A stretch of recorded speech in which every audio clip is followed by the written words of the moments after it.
Sud Radio, les vraies voix qui font bouger la France. 19h-20h, les vraies voix qui font rouler la France. Ça y est, on y est dans cette voiture, les vraies voix qui font rouler la France avec Mobility TV, bien sûr avec Philippe David jusqu'à 20h. L'effet inflation, l'impact environnemental de nos déplacements, le covoiturage semble enfin décoller de manière durable. Trajet, domicile et bien sûr des trajets aussi à longue distance. Comment expliquer l'essor du covoiturage? Pour quel trajet? Comment est-ce que ça fonctionne? On en parle avec nos invités. On vous dit tout. Vous avez des questions à nous poser. 0826 300 300. On sera ravis de vous répondre. En tout cas, pas nous, nos invités. Oui. Philippe David avec nous aujourd'hui. Des spécialistes. Des spécialistes. Tout d'abord, Julien Honard, président de Klaxit. Bonsoir. Bonsoir.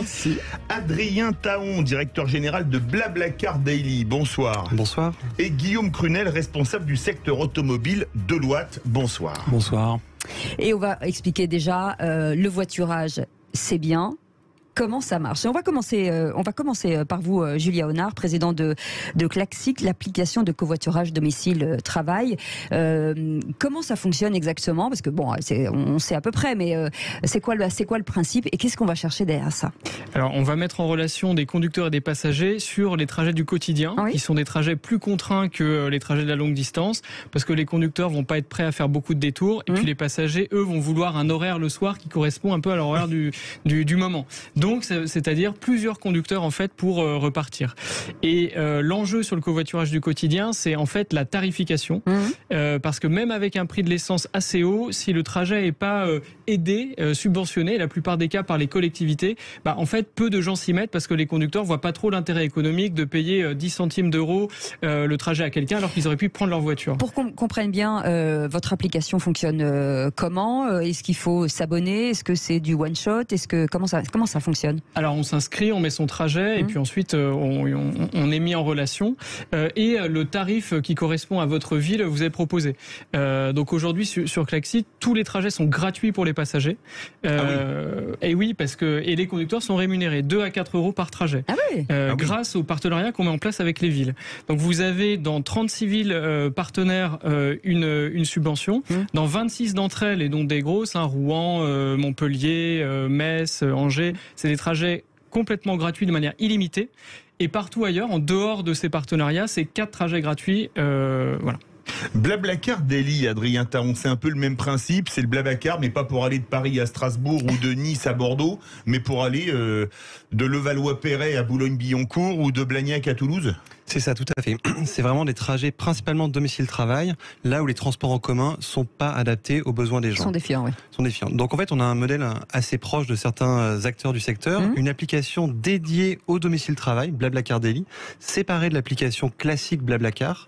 Et vraiment, notre travail, c'est de rendre ça très très simple. Donc comme on l'a mentionné, il y a un enjeu pour les conducteurs de faire des détours minimum. En moyenne, sur Blablacar, c'est un détour de 3 minutes pour passer prendre un passager. Il y a un enjeu de fréquence et de trouver la bonne personne avec qui on veut covoiturer.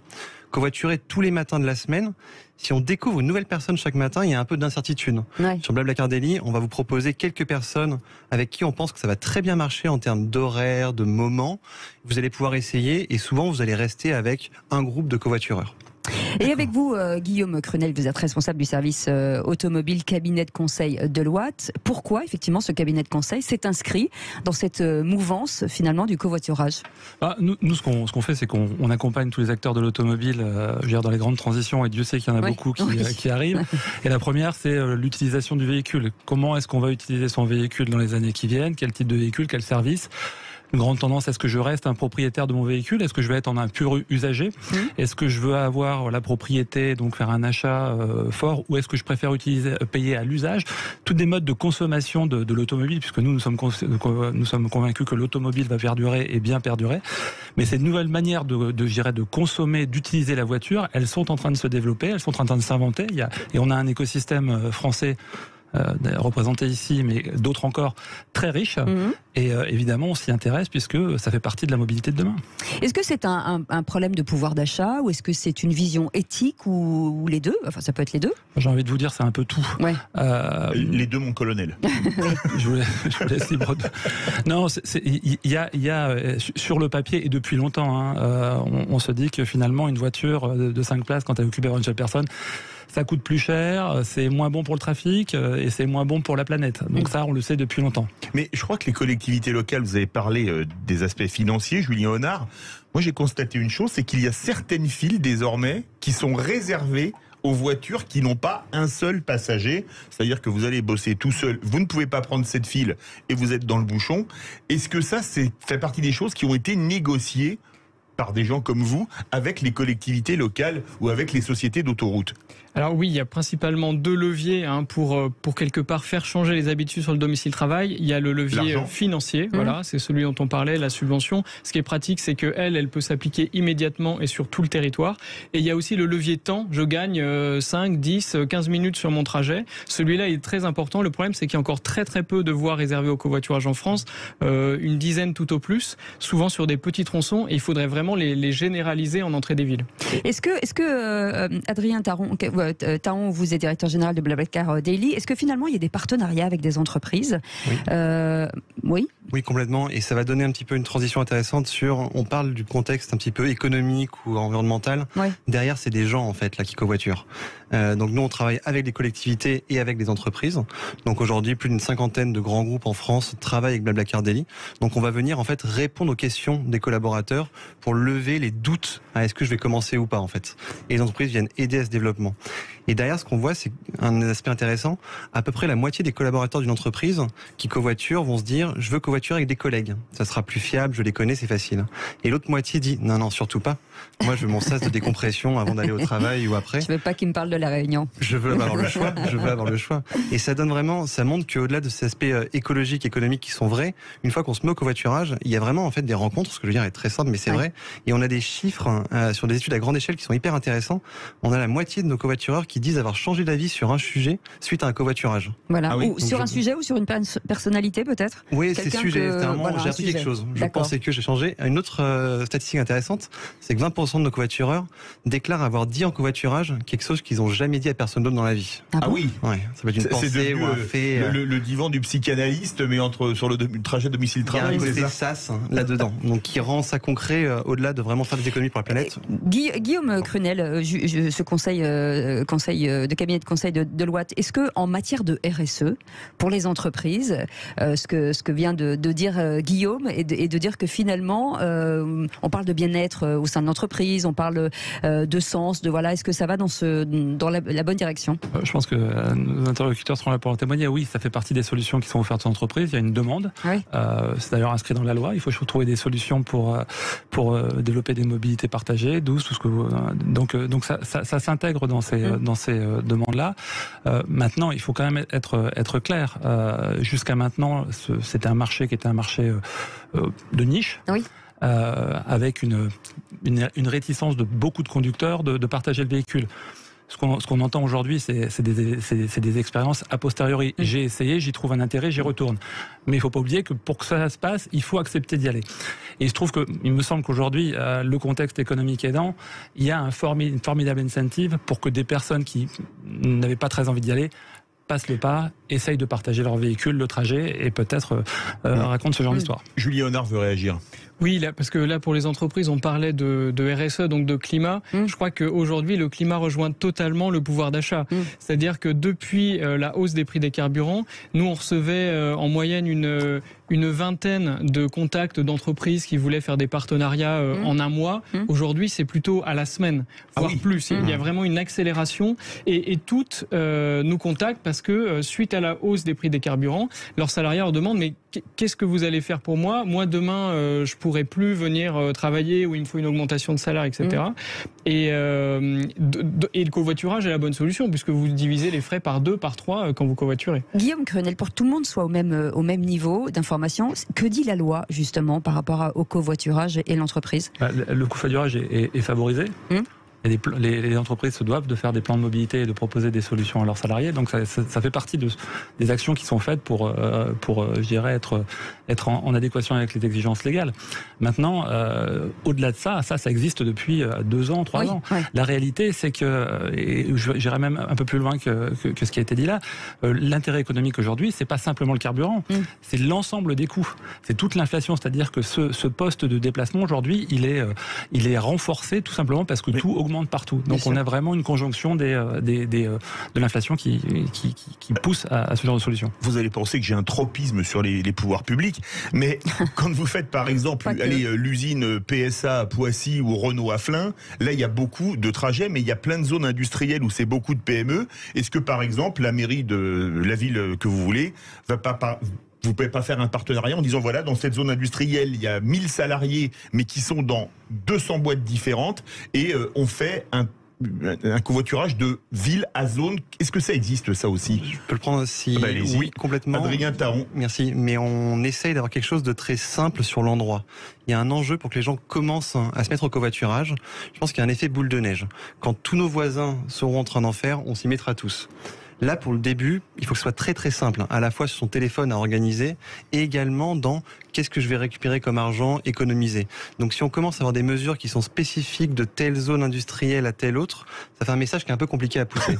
Donc les messages qu'on essaie de discuter avec les collectivités, que ce soit des régions ou des villes ou des départements, c'est des choses à grande échelle très simples. Et de dire, ici, vous économisez 2 à 4 euros. Eh ben, vous restez avec nous, les vraies voix qui font rouler la France avec Mobility TV, avec nos invités. Vous voulez réagir, 0800 26 300 300.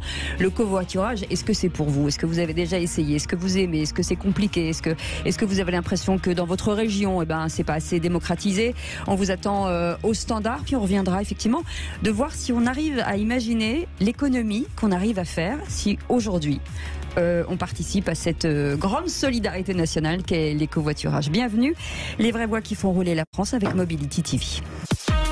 Sud Radio, les vraies voix qui font bouger la France, 19h-20h, les vraies voix qui font rouler la France. Et oui, les vraies voix qui font rouler la France je avec peux dire Mobility chose de très TV. provoquant, mais ça va vous plaire, ma chère Cécile. Vous venez de me couper la parole, là. Oui, mais c'est pas grave, j'adore ce bruit de clé de contact et de moteur qui démarre, pas vous? Oui, j'adore. Vous parlez il y a une ancienne pilote automobile, oui. Forcément c'est compliqué pour moi. Avec nous pour parler de ce nouveau mode de fonctionnement avec de l'automobile, on parle de covoiturage bien entendu, l'envol du covoiturage avec nos invités. Julien Honard qui est président de Klaxit, qui est une application de covoiturage domicile travail. Adrien Taron est avec nous, directeur général de Blablacar Daily, et Guillaume Crenel qui est responsable du secteur automobile, cabinet de conseil Deloitte. On parlait argent, on va faire un point sur le mode financier. Julien Honard, est-ce que finalement le covoiturage, c'est pas générationnel? Alors non, on a ne dites pas non, vous savez que oui un petit peu quand même. Alors non, je vais préciser le propos parce que sur la cible domicile-travail, on a vraiment une bonne représentativité des actifs. Oui. Après, la différence, c'est plutôt qui va être conducteur, qui va être passager. Et les conducteurs ou conductrices sont plutôt ceux de la tranche d'âge supérieure, oui, et les passagers de la tranche d'âge inférieure. Soit parce qu'ils n'ont pas de voiture, parce que comme vous le savez, l'accession à un véhicule, ça coûte cher et ça se retarde d'année en année. Et puis aussi parce qu'il y a un rapport moins charnel à l'objet pour les plus jeunes. Je voudrais vous poser une question. Aux États-Unis, il y a les cars Greyhound qui sont sur toutes les routes pour les étudiants, les gens qui n'ont pas trop d'argent. En France, quand on voit ce qu'on appelait les cars Macron, beaucoup de compagnies ont mis la clé sous la porte assez rapidement. Est-ce que quelque part, c'est pas le covoiturage qui a pris le créneau? C'est complémentaire. Donc sur les trajets un petit peu plus longue distance de ville à ville, donc des trajets plus le week-end, je vais aller voir mon partenaire, ma famille, des amis sur du week-end. Il y a en gros le train, le covoiturage et ce qu'on appelle des cars Macron. Donc nous sur Blablacar, on a également des cars Blablacar, écrit Blablacar sur la route. Oui. Et les gens vont arbitrer en fonction de leurs besoins pour quel type de trajet, qu'est-ce que je vais prendre. Pour terminer sur la complémentarité, en France, Blablacar, ça distribue 300 000 points de rencontre et de dépose. Donc ça permet d'avoir un réseau au plus proche de là où on va, très granulaire. Un maillage territorial incroyable. Exactement. Là où en fait, dans du grande ville à grande ville, des trains ou des bus sont plus faciles à remplir et donc permettent d'avoir des prix très très accessibles. Et justement sur le tarif, quelle économie on peut espérer en passant par le covoiturage ? Alors là, l'enjeu en ce moment, en septembre, c'est le covoiturage domicile-travail. Ouais. Et ce qu'on voit quand on calcule, et je vais vous le détailler très simplement, c'est que c'est très vite plusieurs centaines d'euros par an économisés et assez vite 1000, 1100, 1200 euros. En moyenne, sur un trajet, donc le trajet vraiment moyen, je pars de chez moi, j'arrive au bureau, je vais économiser 4 euros. Si je fais la même chose le soir, ça me fait une journée avec 8 euros d'économiser. Et les petits ruisseaux font les grandes rivières, et quand ça s'accumule 3-4 jours par semaine sur toute l'année, on arrive à 1000 euros d'économie là-dessus. Guillaume Crunel veut réagir a priori. Oui, non, mais je pense que c'est très important de mettre en évidence l'économie qui peut être apportée, même si on parle de quelques centaines d'euros. Il faut savoir ce vers quoi on va, je veux dire, quelque part 100-150 euros par mois d'économie, c'est quelque part la moitié d'un leasing pour une petite citadine. Inversement, qui sont les covoitureurs ? C'est des gens qui possèdent des voitures, qui sont souvent des voitures d'occasion aussi. Et je ne sais pas si vous savez le prix moyen de transaction d'un véhicule en France. En moyenne, un véhicule qui se vend en France vaut 8 000 euros. Oui. Très loin des prix qu'on a en tête. Oui. Donc, par rapport à l'achat, il faut sans l'entretien. Voilà, mais il faut absolument mettre ce genre d'économie au regard de ce qu'est la réalité de la détention d'un véhicule en France. Mais justement, est-ce que quand on fait du covoiturage en longue distance, puisque là on parle de la longue distance, il n'y a pas un gros écart entre, par exemple, vous allez faire Paris-Limoges, où là il n'y a pas de train à grande vitesse, donc en voiture on met pas très très loin du même temps, ou alors un Paris-Bordeaux qu'on fait maintenant en 2 heures, et les gens se disent je vais payer un peu plus cher, mais je vais mettre 3 heures de moins. Ah oui, ça se voit ou pas ? Ça se voit très nettement, et on l'a même vu quand les cars Macron sont arrivés, sur des axes comme Paris-Lille, Paris-Nantes, on a perdu du volume de covoiturage sur ces axes-là, mais le volume a continué à énormément augmenter sur des trajets de ville moyenne à ville moyenne. Où il n'y a pas de liaison ferroviaire. C'est très complémentaire. C'est la complémentarité qui joue aujourd'hui. Complémentarité de destination, de disponibilité, d'horaire et également de tarifs. Parce que le train peut être très cher par moment, donc ce qu'on voit sur des gros week-ends de pointe, des Paris-Bordeaux, en covoiturage, permettent à beaucoup de gens de quand même se déplacer et d'aller voir la famille en fait. Parce que Paris-Bordeaux en covoiturage avec Philippe David, mais moi j'ai fait beaucoup plus long déjà. Ah non, non, parce que je dis non, je reste chez moi. On parlait effectivement de générationnel, mais il y a aussi, on peut pas le nier, certaines femmes qui ont peut-être peur des rencontres. Enfin, ça on peut pas le nier quand même en matière de sécurité et de comment on peut leur donner envie, justement, Julien, de tester au moins une fois.